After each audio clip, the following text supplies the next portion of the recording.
Ang aking dragon fruit. Fresh delivery from Rosario, Batangas. At kahapon ko pa nga inaantay ang dragon fruit na yan, mga bebs. At kain na ko talaga yan. At may pa-freebies pa siyang gahiganting mangga. Mas malaki pa sa mukha ko, mga bebs.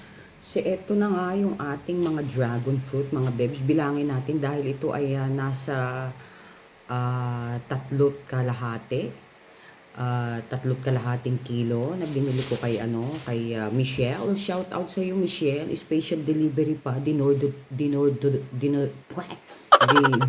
door mo pa. Thank you. So bibilangin natin 1, 2. Murang-mura itong kanyang mga bebs, itong kanyang dragon fruit. Napakasarap pati, matamis. Matamis, malalaman niyo dyan. At may kasama pa, binigyan niya ako. Tignan mo mga bebs, so ang laki oh. Halos mukha ako. May ganito akong kilalang mukha eh. Ganito ang hugis. Parang siesta ng hay-alay. Salbahe ka bebs. Siesta ng hay-alay. So ayan, di ba ang dami? Ilan na ba?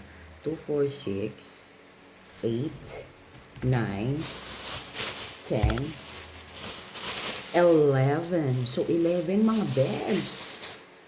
So, kung gusto nyo kumuha nito mga bebs at bumili, ilalagay ko dyan sa comment kung kanino, i-message nyo siya. 150 per kilo ang bigay niya sa akin. 150. So, ito at ano na natin, titikman na natin. Natutuwa ako dito. Hello? Hello, yes? Oo, andito siya. Ganon. Bye. Diba, oh? Ang laki. Grabe naman yan. American size. So, tama na ang hanash. So, ito na nga ang hanash. Teka na muna. Buksan na muna natin, mga bebs. Sayang, hindi ko pala napabaunan yung anak ko nito. So, naku, meron na naman tension sa Middle East.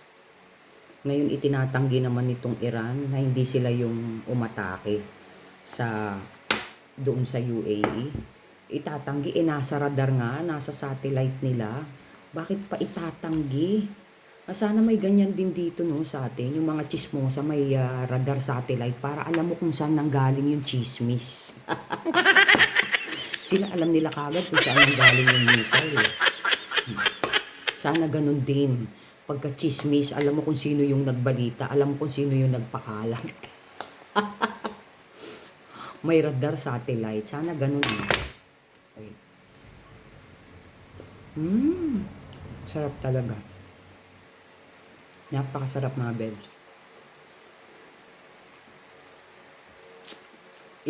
Ilang taon na akong kumukuha kay Michelle nitong dragon fruit na to. Matagal na. Sa kanya ako laging kumukuha lalo na pag panahon ng dragon fruit. Sarap lalo na kung malamig. Minsan nasusobrahan ako ng pagkain ito. Minsan magugulat kapag umihi ka, pula yung ihi mo, akala mo may dugo. Na-try nyo na ba yun? Umihi ka tapos may pati ebak mo.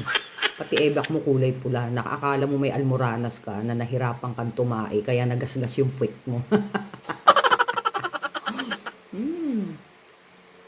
Yep. Thank you, Michelle. Naalala mo ako na alukin itong dragon fruit. Dahil matagal ko na talaga laging inaabangan sa'yo to. Na anytime na kasi meron sila diyang ektaryang eredera yan si Michelle. Ang daming nilang plantation ng dragon fruit diyan sa may Rosario, Batangas. Kaya naman pag nag-harvest siya ay napakarami talaga mga bebs. Meron pa nga nito yung dilaw. Kaya lang walang dilaw. Ngayon. Ay, ito lang. Dati kumuha rin ako sa kanya yan. Siguro 3 kilo. Yung iba, ginawa akong juice, ginawa akong ano. Ang sarap din ginagawang juice din to, mga bebs. Nilalagyan ng gatas. Sa Quiapo, pagka pumunta ka doon, dragon fruit juice nakalagay. Tapos may gatas yan. Kaya lang yung masyado ng lamog. Ito hindi pa lamog. Kaya ang sarap nito pagka nilalagyan talaga ng gatas. Tapos malamig na yelo. Refreshing mga bebs.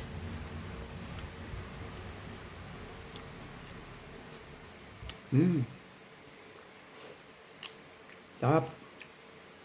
So kung gusto niyo mag-order mga bebs, yung mga kapitbahay ko dyan, na gusto niyo kumain ng prutas, ano lang kayo, magsabi lang kayo sa, yan, ilalagay ko, i-message nyo lang siya. Ilalagay ko dyan yung ano niya, messenger. So yun lang mga bebs, good vibes. Mwah.